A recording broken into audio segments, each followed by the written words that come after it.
another terrifying day on the trail to the White House. And today was particularly scary because you had everything you hate about politics on display in the McCain campaign.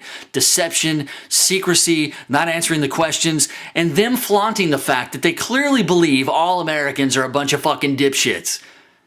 Then again, I am having a hard time disagreeing with the whole dipshit theory because look at how close the race is. I mean, McCain, at this point, seriously, McCain should be preparing his concession speech, yet he's right there. And the fact that McCain is so close really does kind of prove that there are quite a few American dipshits in the voting process. Miss Teen South Carolina, yeah, that one, she knows not to vote for John McCain.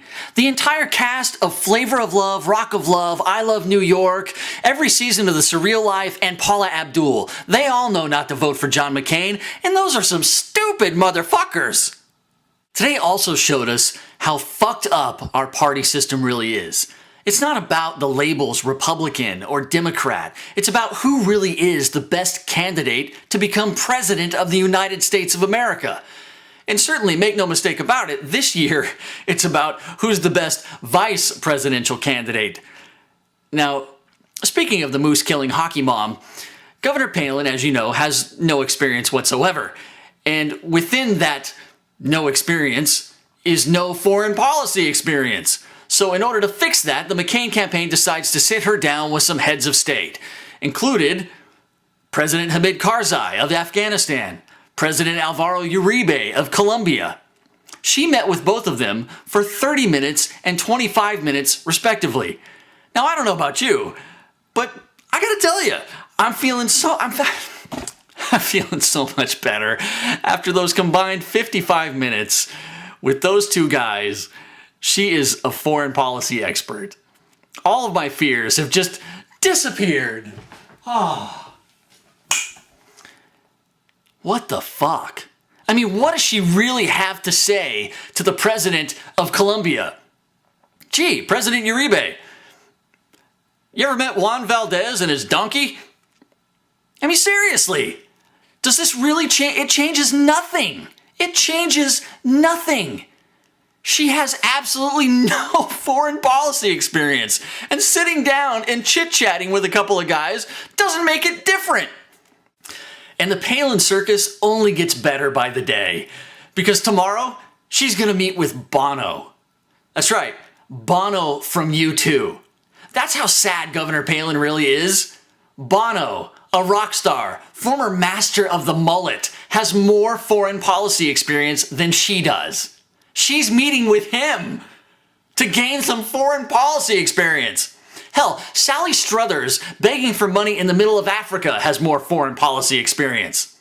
Then again, Governor Palin can see Russia from Alaska. Speaking of Russia, if I hear McCain or Palin come out and mention the situation in Georgia one more time, I swear I think my head is going to explode. Who gives a fuck about Georgia? You know, Governor Palin met with Henry Kissinger to discuss the situation in Georgia. I don't know if the McCain campaign realizes it or not, but we have a little bit of a situation here in the United States. Economic crisis, all sorts of shit. We've got our own problems. And I guarantee you this, 99.9% of all Americans have never heard of a Georgia that doesn't produce peaches. And you're willing to risk war with the Russians? For what? We're all Georgians. Fuck you and fuck Georgia. And for McCain to come out a few weeks back when the Russians were kicking Georgia's ass and say, we're all Georgians, was a complete fucking insult to us Americans. You know, I don't know if you've paid attention to the news, Senator McCain, but what you should be saying is, I don't know, maybe we're all Texans? You know, parts of Texas were completely underwater, are still without electricity, many people are without homes, total devastation, and you're worried about Georgia? Hey Kanye, looks like the government hates white people too.